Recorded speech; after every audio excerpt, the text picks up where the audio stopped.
Buddy can connect to and control all of your Caslin products and smart home devices. Introducing your new best friend. Good night, Andy.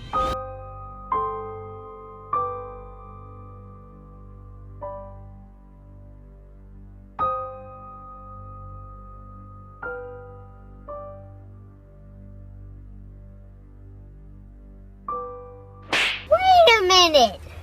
Who are you? Okay, welcome back guys and girls. So today's another concept video on popular killers requested by you, the viewers. Don't forget, if you haven't already done so and you enjoy the content, then press that subscribe button. Still a baby channel, so can't do polls and comments on my YouTube page. But what I have done, I've set up a Discord server and a Twitter account, so if you have any concept ideas, then feel free to join those that already have done and have some discussions generally about Dead by Daylight and concepts on the Discord or Twitter. So far we've done Jason, SCP-106, Springtrap, Pennywise, with plenty more to come in preparation for chapter 17 and 18, who we have been told will be a licensed killer. So a question is always asked, who is this killer? The amount of comments asking about who the Candyman is, for example. So I thought, you know what, I would change things up a bit on the video, and before we speak about the concept, I'm going to give you a bit of background about the character we are covering. So today we're talking Chucky. Who is Chucky, some of you might be thinking, so let me give you a rundown. Now if you haven't seen the Child's Play movies, there could be spoilers on here, so you might want to skip this part if you are planning on watching them anytime soon. So, who is Chucky? Chucky is famous from the Child's Play movie, first released in 1988. Child's Play is all about a killer called Charles Lee Ray, who, whilst being cornered by the police and on the verge of death, uses voodoo to send his soul into a good guy doll.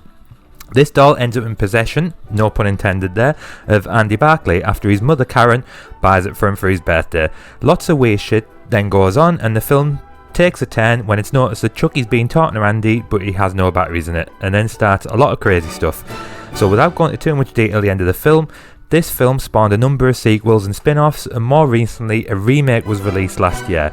Now this Chucky is a bit different. So crazy shit goes on in a Vietnamese factory making these buddy dolls. A technician's fired and ends up removing all the safety protocols from one particular doll.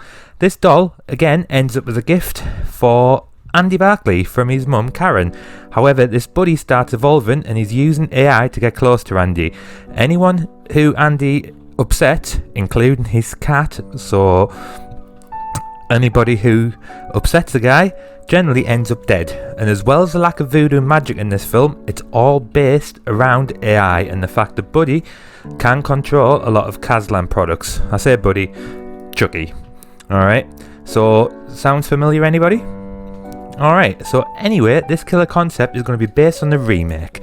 So I had to think about it. Chucky, the original Chucky is for me far more iconic, but I just thought let's keep with the times, let's use the advantage of the AI, things like that, to see how Chucky could look in Dead by Daylight. I have, however, as you can see, left blank concept for the original Chucky, so if you do want to see an original Charles Lee Ray concept, then comment below Charles Lee Ray and this can be arranged. Okay, so let's look at Chucky's powers and perks for Dead by Daylight. Okay, so some of the character information. So he is going to be called the Buddy. Now before everyone jumps on the comments and says you've spelled Buddy wrong, that's how it's spelled in the movie. So after moving to a new city, young Andy Barclay receives a special present from his mother Karen. He receives an innocent looking buddy doll that becomes his best friend. When the doll suddenly seems to take life on its own and destroy anything that get in the way of his and Andy's friendship, Andy and his friends decide the best route would be to destroy his new best friend. After leading the Buddy doll to the final confrontation at a toy store, Andy and his friends face an epic battle to stop Buddy from destroying them all. Buddy has now evolved and can manipulate all the new technology in his sight in his aim to win. Andy's left with the final decision of destroying Buddy to ensure the safety of him, his mother and his friends. Karen has been took hostage and frees her. So he frees his mother whilst being attacked by Buddy. So Andy manages to stab his buddy down the power cell, seemingly destroying him forever. As the owners announced that they will be recalling all Buddy dolls, it turns out that Andy only failed to destroy the doll. Buddy has transferred his AI to another doll, ready to gain revenge through another body. This is where the entity comes in, whisks Buddy away, you make that part of the story up however you see fit, and brings him into the DBD lore. So, what powers would Chucky have? So, the powers are called Kazlan, and thank you very much for T-Rex. He's one of my followers, and he's put in a lot of effort and time into this, and he's come up with some really good concepts. So let me know what you think, guys. So Kazlan's his powers. Kazlan is the name of the company that makes them.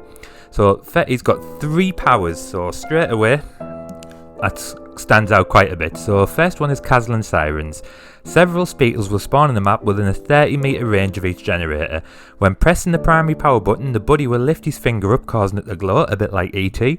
He can point at the speaker and can activate it. Whilst activated, the speaker will emit a terror radius that will slowly appear to be getting closer to the survivor when they are near the speaker.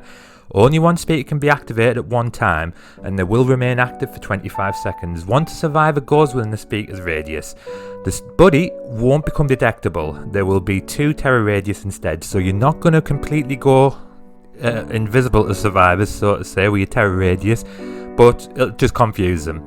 So quite an interesting power there, and yes, that should lead to some confusion on there, because they're not going to know where the hell you are. The second power is Kazlan's traps. So you'll start with 4 Kazlan traps. You can place these traps on the side of the generators. When a survivor works on that side of the generator and try to get off the generator, they become stuck and can only be helped out by teammates.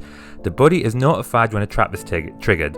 Kazlan traps are visible to survivors but are very hard to see. When a trap is triggered, the trap will disappear and a new trap will be available for you to place. So you have 4 traps, you can go around, place them on the side of the generators, and you can basically trap the survivors there. They can escape by being freed by the teammates, however you'll be notified. So again, another interesting power there for him.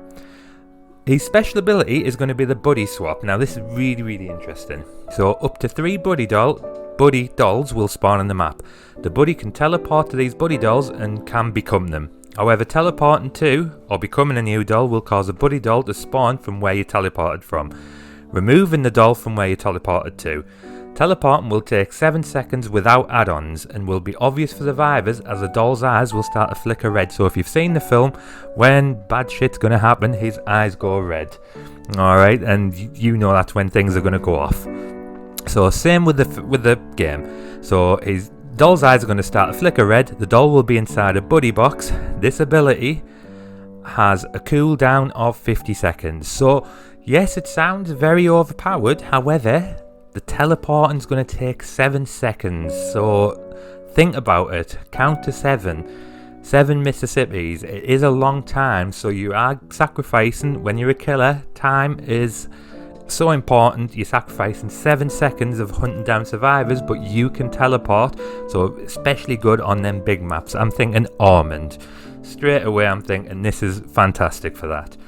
Alright, so let's have a look at these perks. So as always, the buddy will have 3 teachable perks. The first one is called Mutual Agreement.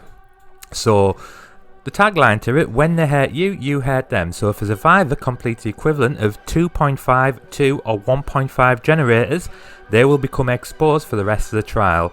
The perk is deactivated towards every other survivor. So this is quite an interesting one, and I quite like the concept. So we've put 3 numbers there, so it depends on the add-on, on the level of perk you have on there. 2.5, 2 or 1.5 generators. So when you have them toxic gen rushes, yeah, you are going to be able to have them exposed.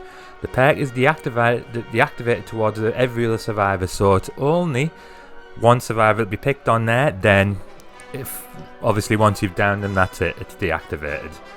Alright, his second perk is called Expensive Costs.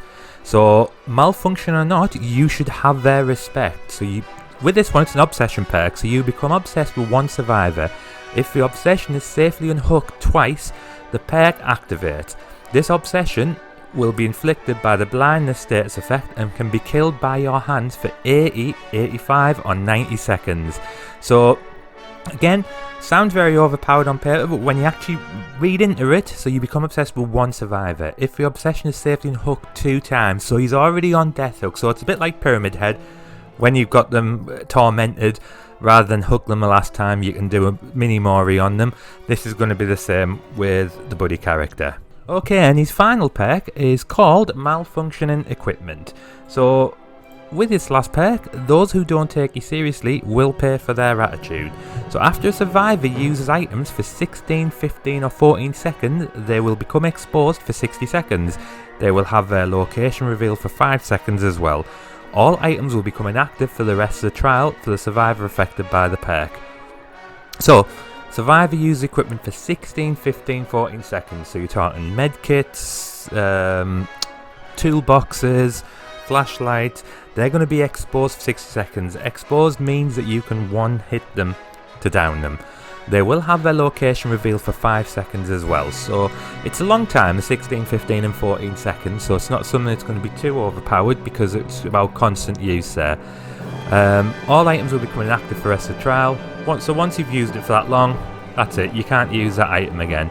But generally for that length of time, the items probably ran out anyway.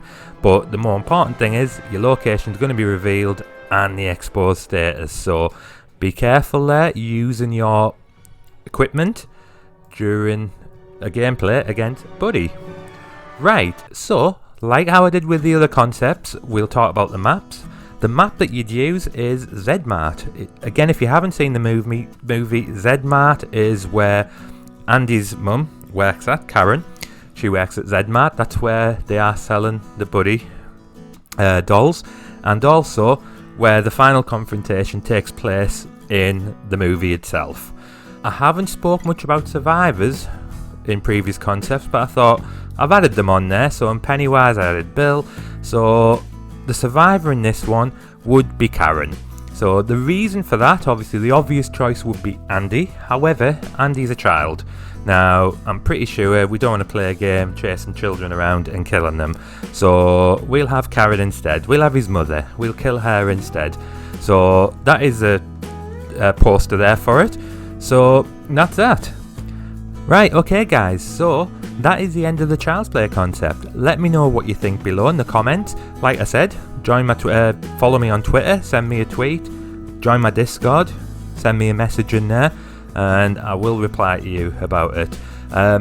Or just comment in the comments below, let me know what you think. So, is it overpowered? Would it fit in well? Chucky is a concept that's been mentioned a lot of times every time we've had a chapter release. So could this be something that eventually comes into the game? I know what you're all thinking, and I'll anticipate the comment itself that's going to say, no, well, Chucky's too small. How is he going to get him on a hook? Forget about all that. They're just technicalities. We can get round that. That's not an issue at all. So let me know your thoughts, guys. If you did enjoy the video, give it a quick like. Like I said, drop me a comment. If you haven't already done so, then press that subscribe button. Keep up to date with all the other videos on my channel. There's plenty more concepts to come. We've still got a little bit of a while before chapter 17 comes in. And hopefully you enjoyed the other videos as well. Alright, thanks guys.